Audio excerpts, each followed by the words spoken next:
Greetings. So the column way of multiplying some matrices, we can choose an example and show that with an example, but we can also sort of in general describe it. So here we see we have a multiplication of two matrices, A, B.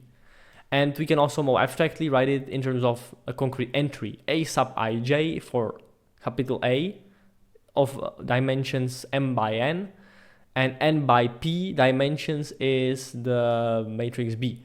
Again, denoted by these square brackets of lowercase b sub ij.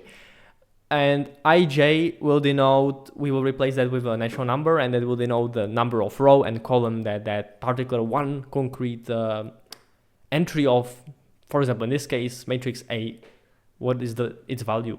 Or what is the concrete value of that particular entry of the matrix B that's labeled B sub ij. So we'll do that. And basically when we're multiplying a vector, and now again, we're dealing with A multiplying B, so A is on the left side, and let's look at it as if commutativity is not necessarily guaranteed, although with real numbers you have commutativity, but with matrices, I mean as a whole, matrices don't have to commute, and more often than not they don't. So there's special cases when they do, but in general, a random matrix with another random matrix, first of all, one has to check are they multipliable together or are they not? And if they are, they can still be not necessarily commutative. Or they can multiply in one direction, but if we switch the order, maybe the multiplication is not even possible. The multiplication is, by the way, possible under the condition that if we have m by n matrix, it means m rows and columns. N by p means n rows, p columns.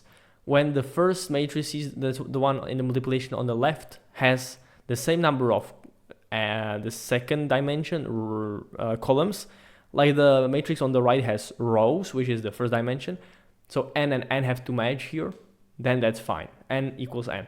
If they were not same, that would not be fine, and then the multiplication of the matrices wouldn't be possible. And then if we switch it around, we would want p and m to match, so we don't really know if m and p are same. This is a general case. It would have to be if we wanted to have the multiplication b times a possible. But this was a side note, and let's just write out something like if we were doing an example of using matrix multiplication according to columns, the columns method sort of point of view, how that would play out. So I can keep A not rewritten, but B I can sort of partition out. I'll write it out as a matrix, so this is denoting B. And it will contain, I will just imagine there's entries and there's no drawn columns by default, but I will imagine that like I took all the entries in the same column of the matrix and I imagine that it's actually a vector like this, right? Because a matrix, technically, if you look at that column, it's a column vector if you just separate it out and look only at that.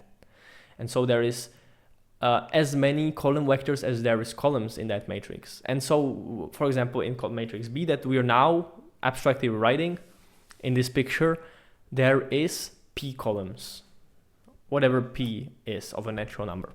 So we have that.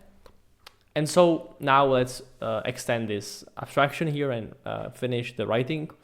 So if this is matrix B, it's denoted by the lowercase b as entry. So the first entry will be, the I denotes row number and J denotes column number. So the top left, in other words, or in this case as we draw it, the first top entry of the most left column. So this drawing means that this is the most left column, this is the most right column, and the ones in the middle we don't draw. So the first entry right here on the top left of the matrix, in other words, the first one of the leftmost column, will be B 1 1, because it's the first row, first column. And first row, last row is according to the dimension. So there's n rows, so Bn 1. Bn1 is the last row, first column. All right. The last row and last column, because B has p columns, so it's Bnp for this one. And then for the first one, in the last column, in the most right column. That's what's meant. It's B1P.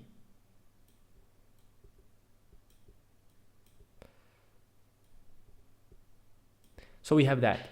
And now when we do column-wise multiplication of a matrix, the result, of course, is expected to be the same by any functional method of multiplying matrices, but this is a particular way to approach it. And again, you choose, depending on the situation, which method is better. Well, the way we do it is we, first of all, look at the matrix as a set of columns. So we imagine those columns as actually self-dependent column vectors, and then we put them into operation with A. So what happens is we rewrite it once again, and now the A won't be on outside, but I will distribute it among the columns. So what happens is A multiplies the first column, so that B11 through, we can make the dots to just denote, there's also entries in between perhaps, in general, all right?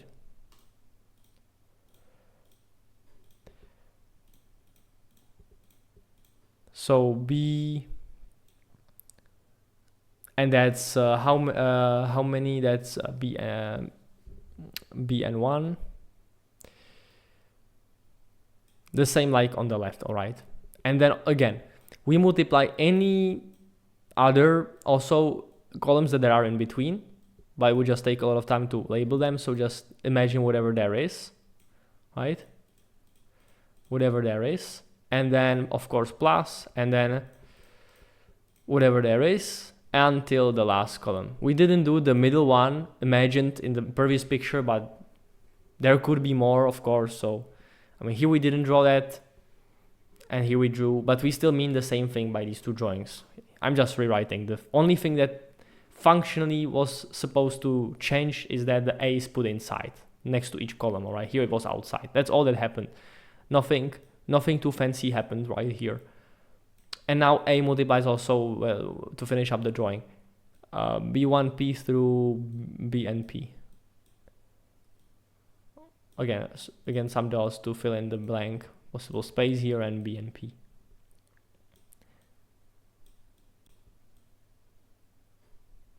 All right, so we get that.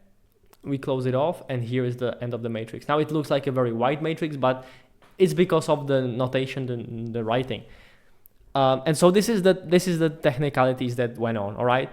So this is basically the method one does it, and by A times the vector, we really mean imagining the first column or the, the jth column of the matrix B as this taken as a vector, as a in this case n by 1 matrix, and multiplying on the right whatever the matrix A happens to be, and the result of that will be a vector of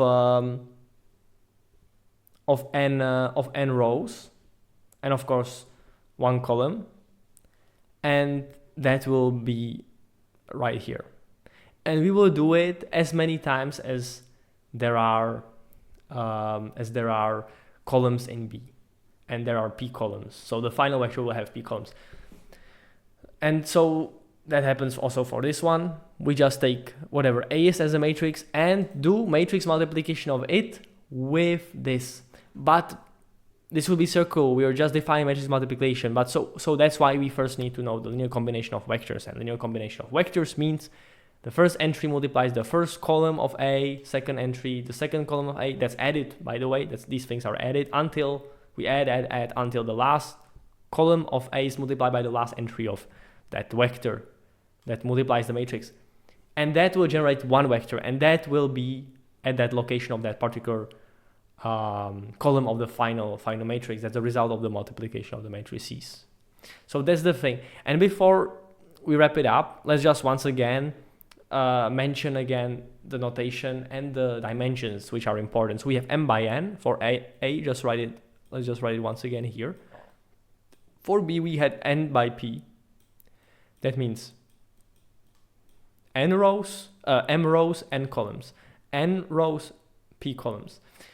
And the result as a whole, all right, so this whole thing, when it's done, as well as this. I mean, I will just write it rather here, because this is the same. Results of multiplications, they take this many rows. I'm now circling what's going to be the values for the result, and this many columns. So the more left on the left matrix as a dimension, and the right one on the right matrix as a dimension for the columns. So the result will be m by p. And if we did b by a, what's also important, as has been mentioned, it's really important to have these two match. The ones that are in the middle, dimensions in the middle, must be same to each other. Otherwise, the multiplication doesn't work. The matrix sees the amount of the entries in the corresponding vectors, and the columns in A and so on don't match, wouldn't match, and so it wouldn't work. We need that to work. We need the amount of entries in each of these columns to equal the amount of column vectors in A, because we will be doing linear combinations of A by this vector every time we generate the vector for the solution matrix.